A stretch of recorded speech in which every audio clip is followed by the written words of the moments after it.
Hi, y'all. Um, good. What's today? Wednesday. Losing my days, y'all. Good Wednesday. Hope y'all are having a good Wednesday. Tagging a few folks here. Let's get y'all in. I don't like the way this tag works now because you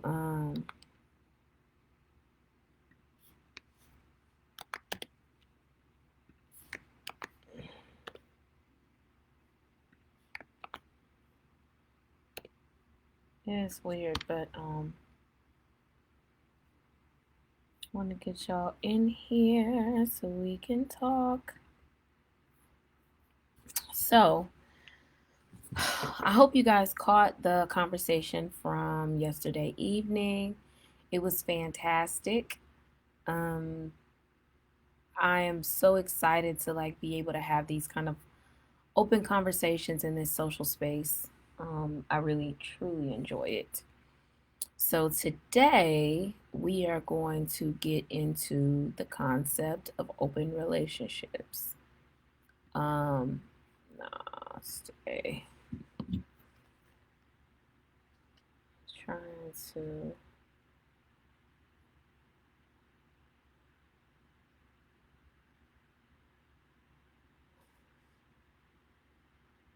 Okay.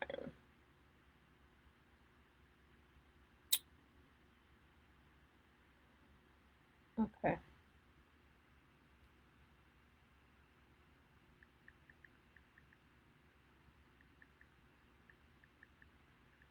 All right. All right. So, I researched some stats and information that I want to share. So, I found two different stats with open relationships. So, one, they have this really cool specific term called consensual non monogamy, which essentially means it's open, that the two parties involved are aware that they are participating in extra, as I call it, extra relationships, additional relationships. And the couples create the rules of the relationship, and it's considered ethical. Some of the terms they were using online, they were saying as many as 4.9% of people, I guess, in the United States are in open relationships, which equates to about 2.8 million people. You would think, well, where the heck are these folks? Because it's really 1 in 25 people or couples are engaging in an open relationship and or marriage. Okay. So the interesting part about this was, I've heard of, of course, swingers or people. What I know, I don't notice that people are very open about talking about having open marriages or relationships. But I think that's simply built around the fear of what people will say or having people in their business. But I think it's such an interesting topic to discuss because I can see the benefits and I can see the possible consequences or the cons. And that's what we're here to talk about today. So, um, what I also, and I have some stats kind of open in front of me, that I wanted to share with you guys. There, one, as far as divorce and marriages, it says it's not really any verifiable stats on having an open marriage as it relates to divorce. So there are no statistics aligning with what those rates are. Um, but it also kind of mentioned that couples often feel more jealous in those setups, of course, because you're consistently being exposed to other individuals that are participating in your relationship. But on the flip side of that, it also talks about how monogamous couples have much higher rates of sexual boredom and or having a sexless marriage. versus open relationships. Um, so with that, there are like several concepts coming to mind in my mind. Is if one of the pros can be you as an individual getting your needs met by this extra person or other individual you introduce into your relationship, um, while maintaining the relationship you have with your partner, your committed partner. So the need that you're not getting met, you get from this other person, you enjoy it, and then you still get everything you want at home. I think, having this consensual non-monogamy or non-monogamous relationships um, obviously prevents cheating, because the idea is that you have open communication, which is required, obviously with that, because there are rules. So one of the other concepts it talks about in having a successful open relationship of any kind, and when I say relationship, that could also include marriage. One of the successful concepts or components that are necessary in having an open relationship are having productive rules. So, of course, the rules that the couple agree upon are there going to be, is the sex, is it protected? Is it okay to not be protected? Like, are there specific hours or days that are protected, like family time or whatever? How do you handle dating a new person? Are they going to be introduced? Like, so the rules are established and agreed upon between the committed couple. So let's say you have a husband and wife, a girlfriend and girlfriend, a boyfriend and boyfriend, whatever the setup is. And they say, okay, we're going to have an open relationship. We need to agree upon the rules. What happens when those rules are violated? Does the open relationship stop? Is the other individual discouraged from pursuing further open other relationships because they didn't follow the rules? Like, what happens then? And is violating the rules considered like cheating, or is it just a violation of trust? Like, what does that mean? Because it gets complex when you have other individuals involved and you have rules involved, but it is, I mean, I don't see it as any more difficult to navigate if the individual was cheating. So that's just in my mind. But because the idea is you have this like open conversation and relationship to kind of put everything on the floor. um oh, I meant if they're violated, not when. I meant if they're violated. Because you have the floor to kind of move about the cabin, like if you were flying, it's actually the first metaphor that came to mind.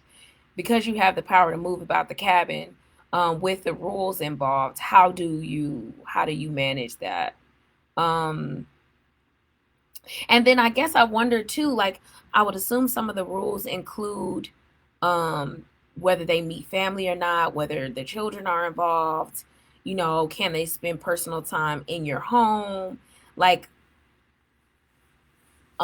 it just sounds like the rules would be need to be very clear and complex in order to kind of navigate this very complex entity, because you have so many moving parts to it that you want to make sure that all folks involved feel safe and protected, as best as you possibly can.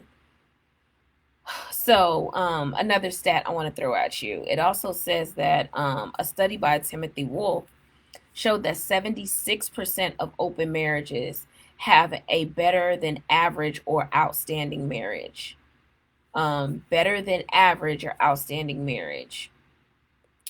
Maybe just be single, and yeah, I mean, you could just be single and call it a day. But I think the idea too behind this is that people find life partners, and sometimes, of course, all of your needs being met in that relationship, that's damn near impossible, considering that we're people and we're not perfect. However, comma, it's the idea that you could have this person who you want to not be without and you want to have as your life partner and go through life with, but you also want to get your needs met and kind of pursue some of your lusts um, outside of the relationship with no consequences to losing this life partnership that you have, that you are committed and invested in. The trick becomes, if you got together under the guise of being monogamous and it changes in the relationship, or someone changes their mind, how do you navigate that? How do you navigate having a relationship, established on one thing and then changing to something else? What does that mean? And so I actually have some more stats for you guys. Um,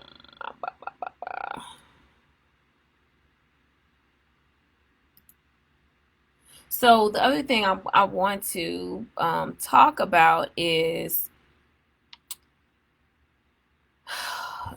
there pressure to agree to an open relationship if your partner brings it up? Do you think there's pressure there to agree to something that you don't necessarily want, but because you want the person, you will agree to have something that you don't feel comfortable with?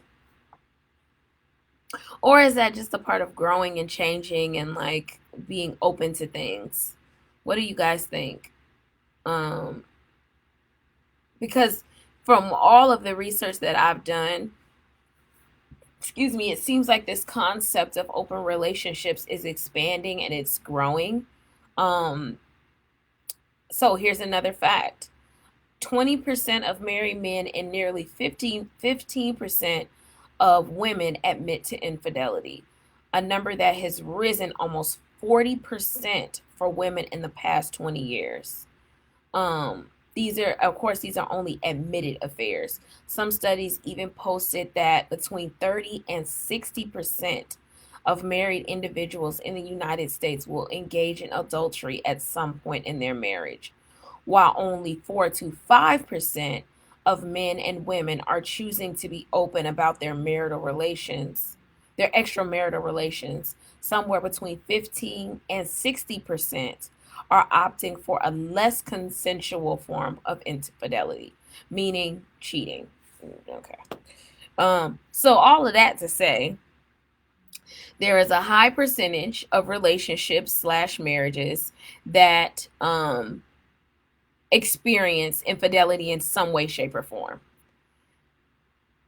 There is a much less percentage of men and women being open and honest about their extramarital relations and or their needs in the marriage, which contribute to the extramarital relations. So I hope that translated pretty clear, was communicated clear. It also it also talks about a lot of people being interested in non-monogamous relationships. However, um, there's still a stigma attached to having a non-monogamous relationship, especially when you talk about the concept of marriage. That people are, though, exploring non-traditional uh, non-traditional relationship structures because it works for them. The one or two rules that I tell married couples is you do what works for you. The idea in relationships, the idea is that people are trying to adapt um rules, understandings, beliefs, values that don't work for them and their spouse. And when you do that, you're living in a space that is unnatural for you. So you want to find your footing and foundation with your spouse that works for you. And that's that. I had uh my grandmother chimed into my last not yesterday, but the time before my live, and they had been married 61 years. That's a long time. Those kinds of marriages do not happen. Like, they just don't happen. The rarity of being married that long is crazy. The rarity nowadays of being married 5 years or 10 years, that's rare. the idea that people are in relationships for 5, 10, 20 years and not engaging in marriage or choosing to be married, but choosing to be in long term committed relationships. Why do we label those as something different? Why is it that people can't be in relationships for long periods of time and be happy? Why do they have to be married?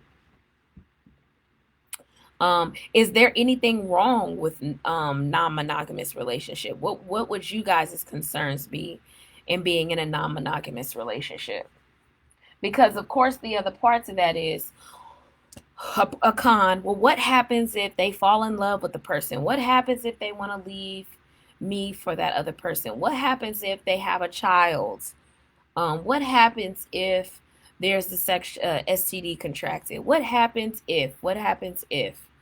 There are obviously several concerns or cons to being in a non-monogamous relationship. And so what are more of the pros?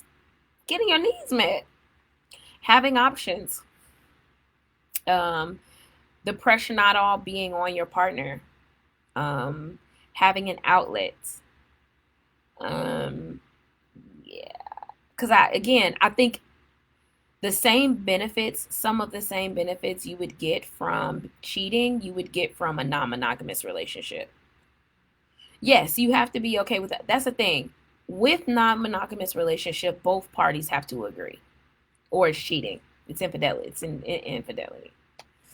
You have to be okay with all those things, and if you're not, that may not be for you. Absolutely. Like you said, most important, find what works for you. The ability to even explore something beyond monogamy as the only choice can be empowering to all. It will keep people from trying to force themselves into something that doesn't fit and avoid more broken hearts. Agreed. And I just have to say this. I think if more people were open about their needs, that it would prevent, I think like you, Christina and Sequoia said, it would prevent these broken relationships. It would prevent people feeling misled and manipulated in getting to know someone and becoming emotionally attached when their intentions were not genuine. So if you are upfront in saying, hey, yeah, I want a relationship, but I prefer that it be non monogamous. This is the reason, I don't want to feel compelled to, not be able to be authentic and honest, or I do enjoy pursuing other sexual relationships, or whatever that is. That people are upfront about that. But I will say this too. I don't think that people are always as aware as we think they should be or that they are. And so sometimes things are not identified until it's pretty blatant for them, and or they've had other triggers or like signs for themselves. So sometimes people are not as aware if we want to give them credit too. And having this kind of relationships requires a level of awareness of yourself, of your needs, of your partner's needs, of limits, of like boundaries for everyone involved. um so but I will say this too, it also so I feel like the other thing to talk about is like the differences between men and women. What would they be getting out of it? So if I'm a woman, what is the benefit for me? If I'm a man, what is the benefit for me? Right? Like what? First of all, men and women seek relationships in two different ways for very different reasons. Sometimes they're similar, but sometimes they're not. And like, so for example, if you have a male and female who are in a relationship, this is a total example, I'm making all this up. If you have a male and female that's in a relationship, the male may want to pursue a non-monogamous relationship for sex only. I don't want to establish an intimacy with this person. I don't want to have any emotional connection to this person. I just want to have sex. That's it.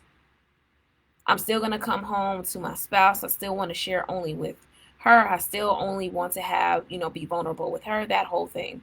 Okay? But in pursuing sex, you also have to court this person, because I don't know very many women that are okay and gonna let their guard down enough to say, yeah, I'm willing to just do this with you because that's what I want. I think, of course, because there's a stigma around sex and women expressing their sexuality in any way, shape that they choose. That's another conversation for another day. But like, so in the process, what I've been educated on is men feeling like, well, no, I have to court you. I have to like go out, find someone who would agree to this, court them, so they would feel like into like pursuing a sexual relationship. So then it would not be continue to be the same person. It would change. But I want to say this too. There are people who cheat who have very long term relationships, like girlfriends and boyfriends and all this other stuff on the side. But I also think sometimes cheating is beneficial for both parties involved. So I'm gonna just say that. Oh yes, thank you. Tell me more. Do you have rules? What are the rules?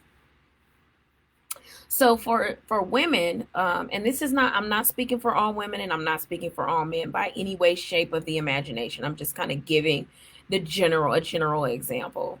So for women, if we are more nurturing, internal, emotional creatures, we would seek a relationship for a very different reason. It would be an emotional connection that may result in sex, but not sex resulting in an emotional connection, right? That's where men and women differ. Women can pursue that for more of the connective piece, and then it may end up being a sexual relationship versus men who pursue it in a very different way. So, why are you the question about the question behind all that? All things would be why are you pursuing the relationship? What are the benefits for you? What are the possible concerns and consequences for you of your relationship? But it would again require a very clear level of self-awareness of like, what am I doing this for? What are my intentions? What do I plan to get out of this? Is there a time limit to this? Can I maintain the rules? What if I do get emotionally involved? What happens then? What do I do moving forward? Because that would be another possible consequences if emotional attachments are made. What do you do then? What happens next with that?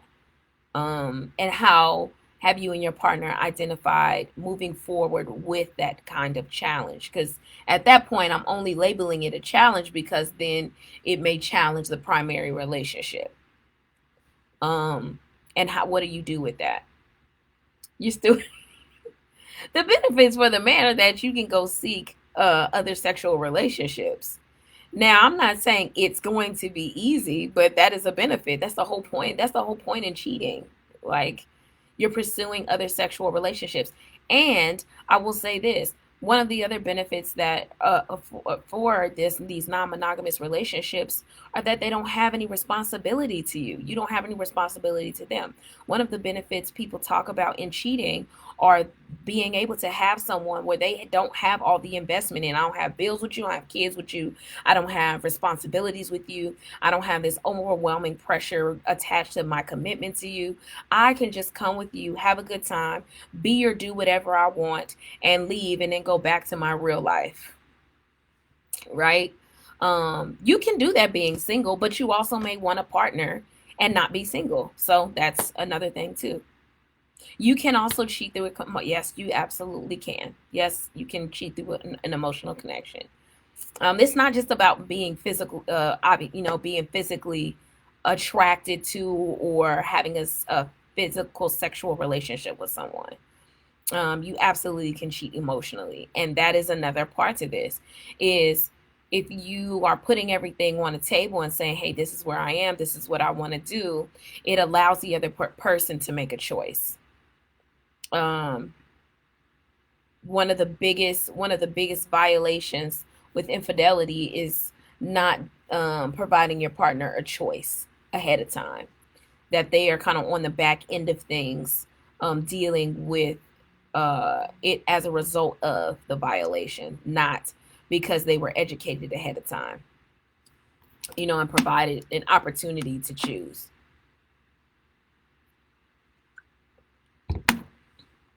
So, I mean, what do you guys think about this?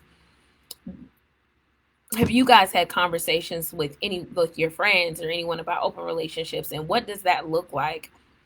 What would be your concerns? What would be your pros and cons? If I missed anything, which I probably have, what would be your pros and cons to an open relationship, open marriage?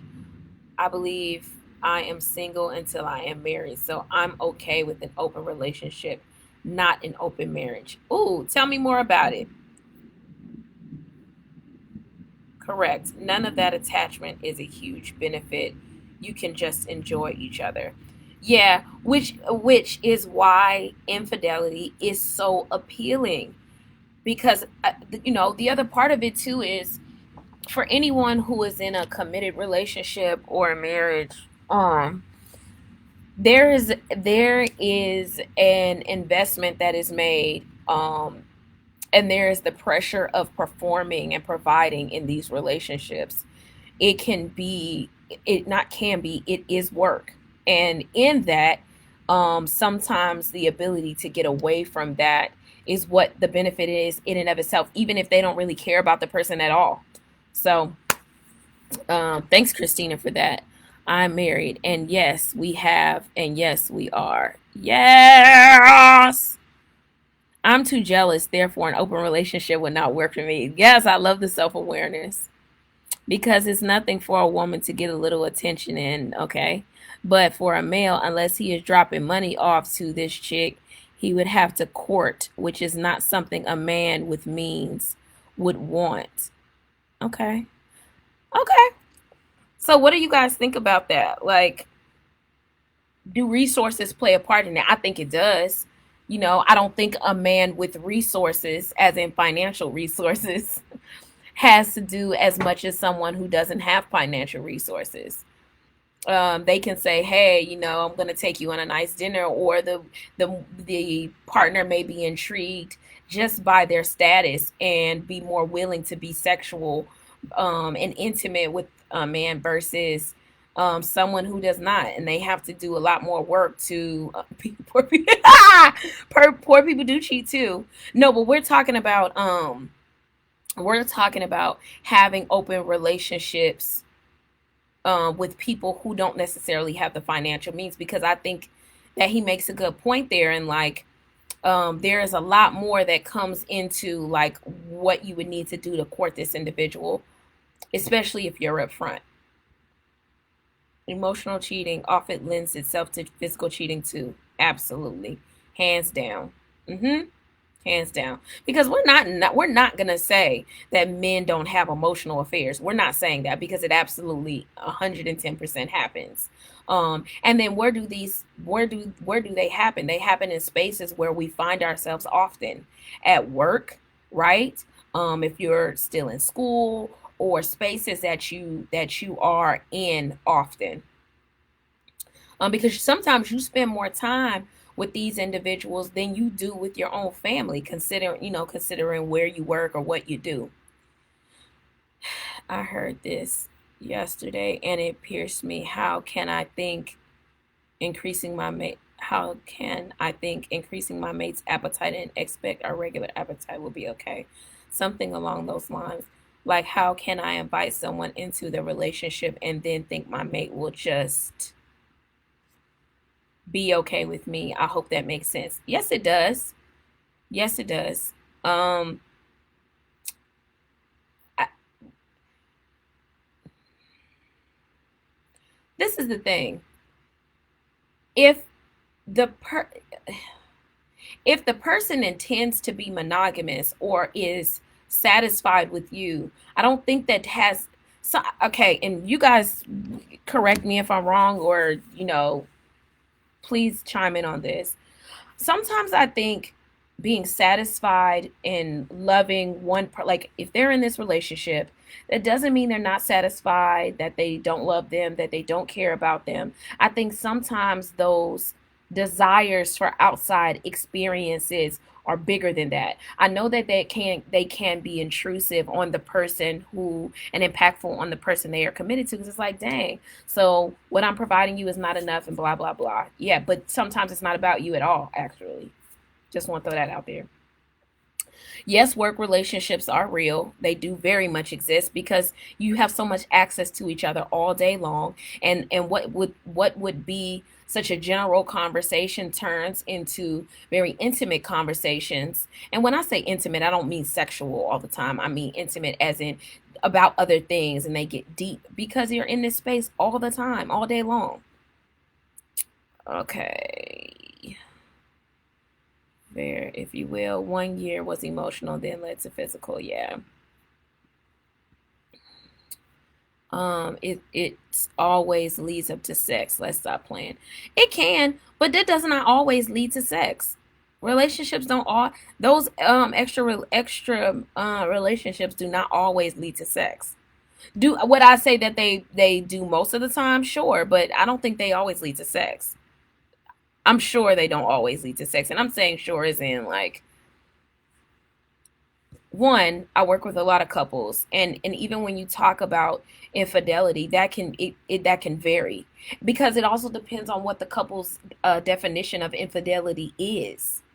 If I don't consider you talking to somebody else cheating until you cross the physical line, then I don't consider that cheating. So I think it still lends to coming back to what the couple considers infidelity. But I think it's such an interesting topic because um, I love the idea of creative relationship structures. I love the idea of that. I've had the pleasure of not having very many, but having couples with creative relationship structures like polyamory or thruples. And I think it's so interesting. A lot of the time, it leads to cheating on an emotional level for both parties, but it's not cheating if you both agree to it. Couple things. People that are married to one gender but attracted to others may never be completely facts and facts. That's not a slight on their partner. That's just a reality. Those types of relationships exist. Yes, Christine, I'm actually glad you brought this up. So, there's a Grey Anatomy's there was a scene on Grey's Anatomy a couple of months back where one of the interns, I don't know, he knew, I don't remember his name, but his uncle was dying, and he went to go visit him in the hospital, and he wanted to tell his uncle before he passed away that he was gay. So it ended up that the I don't think he told the uncle, and then this guy comes in the room because the uncle was married, his wife was there, his wife leaves. A guy comes in the room and is like talking to his uncle, and then he realized his uncle has been gay this entire time, and he has been in love with this man that came to see him for like 30 years or something like that, like a long time. And the guy was like, his wife, the uncle's wife, understood that he was the love of his life, and that is the way their relationship was set up. And I thought that was so. It comes back to this whole open marriage, like concept, and then what you were talking about, Christina. Whereas, yeah, someone may marry the opposite sex, and they may love them, they may care about them, but they may not be sexually attracted to them at all because they are attracted to the opposite sex. I mean, or they are attracted to the same sex. And that has nothing to do with their partner or their spouse. That has everything to do with the person and their sexual identity and attraction. So that was a great example. Um, mm, okay. So open relationships aren't always about being with your person that could rival your partner. Yeah, I totally agree with you. I think open relationships are about needs and about exploration and about opportunity. So I 110% agree. I have to say this: August Alsina is pretty. I wish Jada Pinkett would. Ah! I can't handle you. Oh well, so That's where this kind of stemmed from this morning. I saw the interview August Alsina did with Angela Yee, and I watched the interview this morning. And I know, obviously, for years there have been rumors around Jada Pinkett and Will's marriage, but they've specifically said that they consider themselves life partners, but they never, got into the conversation about whether they introduce other individuals into their relationship. So, of course, August, if for those who have not seen it, August Alsina comes out and says that he was in a pretty long-term relationship with Jada Pinkett, excuse me, and he got Will's blessing. Again, an open marriage, an open relationship. And he got Will's blessing, and he was with her for a couple of years. And he said that that was just a really, like, it sounded like the love of his life, like a really deep, intimate kind of relationship. And I just thought that was so interesting to talk about, because he was saying how people were labeling him, and trying to make him out to be the bad guy, and he lost out on money and all this other stuff, which is why he ended up having to end it. But I think that's interesting. And Angela Yee asked the question, well, how do you feel about her not having said anything? And he's like, that's not her job. And he was right.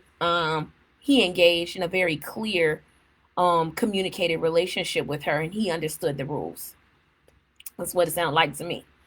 Maybe I'm wrong. Tell me if I'm wrong. Why not be single? Oh, sorry. Why not be single and explore that? At that point, just be single and move around. Yeah, but sometimes you don't want to do that. Like, sometimes you want to be able to have the person that you can see yourself living your life with, but also indulge in some of the beauty and experiences of being with other people without losing out on this person, is what I think of it. I could be wrong about that. Because your spouse absolutely may be the person you want to spend your whole life with. That's your partner. Yes. Yep. And then this other person can be someone you explore other things with. It is. That's cake and eating it. Yes, that's what cake is for. Ah, the cake is for eating. It's for indulging. So yes, it is. But the idea is this, you guys, and I think in my mind it comes down to this. In relationships, you can do whatever you want. That's the whole point of, like, when you're dating, don't be dating to, like, get this good, warm, gooey feeling inside. Be dating on a realistic level. Be clear about the kind of relationship that you want, the kind of spouse you want, and make sure you guys are on the same page. If you want an open relationship, make sure you're making that clear, so there's no issues down the line. So again, sometimes these are things that we're not aware of, that we do not know about ourselves.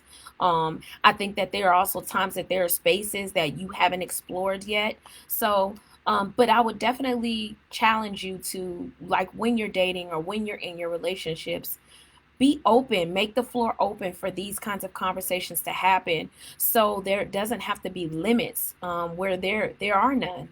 You limit your relationship in whatever way, shape, or form you and your spouse choose.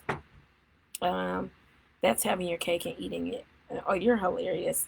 Also, let's be absolutely real and acknowledge that there are benefits to being married legally. Yes, there are. So if you know you're going to be with that person forever, it makes more sense to be married, because it makes things less complicated in other ways. Yep, there are absolutely benefits to being married, and there are also cons to being married too, by the way. Especially with taxes, depending on how much you make. We're gonna talk about that. Or student loans, like, we'll talk about that too. That's another conversation we need to have too. Like, there's so much about the legal system that works that isn't how our families actually look and work. Yes, yes. Communication is key. Yes, yes, yes, yes.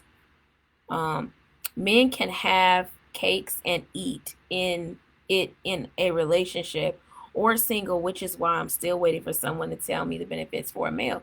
But the thing is this. So if you decide that you find the person as a male, if you decide that you found the person that you want to be with, why ruin that with cheating? Why not just be open and honest that you want to explore other things? Because people are doing it anyway. They're just being dishonest about it. Why not just be open and honest about it, so you can still explore and have your person.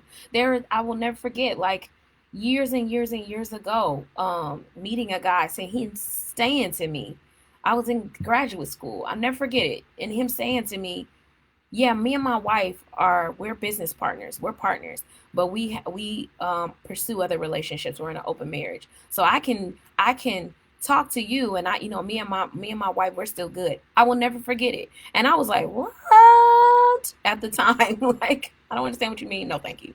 But like, in now, of course, in retrospect, they were doing what a lot of other people are doing too. They were just being pretty upfront about it. For who? What do you mean for who?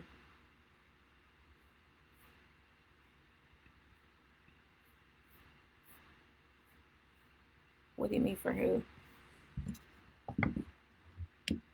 Um,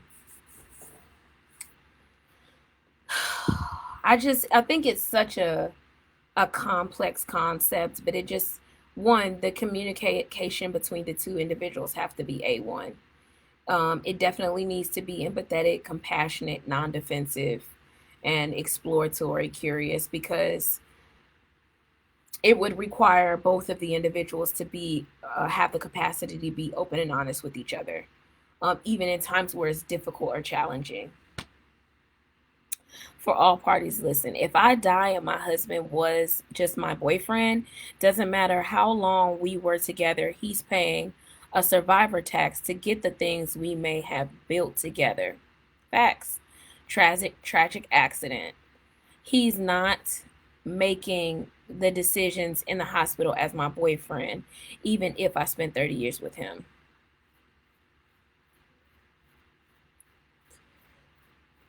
What? I don't know what you're talking about, right? I don't know what you're talking about, right? That's true.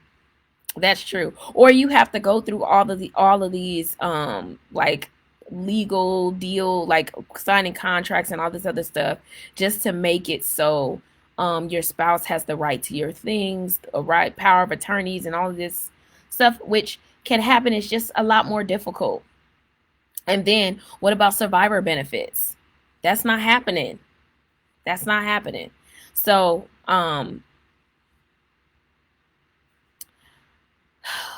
that is my bell. I have to get to my session in a few minutes, but I do want to, haha, me either, right? You lost me. If you if you bought what that guy,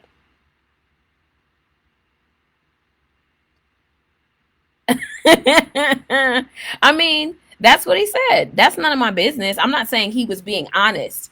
What I am saying is that's what he said his setup was, which is what we're talking about today. I'm not saying he was being honest. I don't know if he's being honest. I didn't care if he was being honest or not. I was not interested. Um, but I thank you. I have to get to my session, but I do want to continue these. Okay. I do want to continue these conversations. Please check out my YouTube, The Barefoot Therapist, on YouTube. Subscribe, subscribe, subscribe. I'm trying to get my subscribers up on YouTube, y'all. Trying to get my followers up on Instagram, The Barefoot Therapist and the Mahogany Project on Instagram. Also, if you haven't gotten my book, please do get it on my website, The Mahogany Project, projek.com. My baby is finally will be here in 2 weeks. The publisher has contacted me. Yay! So all of you who pre-ordered, thank you, thank you, thank you. And I see some of the names here. Christina, thank you so much. Sequoias, thank you so much for pre-ordering your book. I will personally be signing them and sending them to you. I should have them in 2 weeks. They are currently being bum, bum, bum, created. Ow. So look out for that. If y'all have any questions, any more topics you want to talk about, let's do it. I love researching information, like, and having productive conversations around these kinds of things. So I'm going to get back to you guys with another live one. We're going to do co-parenting Monet J. I will be emailing you. Me and Christina will be doing one on African American women and the impacts of racism and Black men being in the legal system and how that impacts the self-esteem of Black women. So that will be coming to you soon. Check me out. Make sure you turn your notifications on so you know when I'm going live. Peace, y'all. Love you.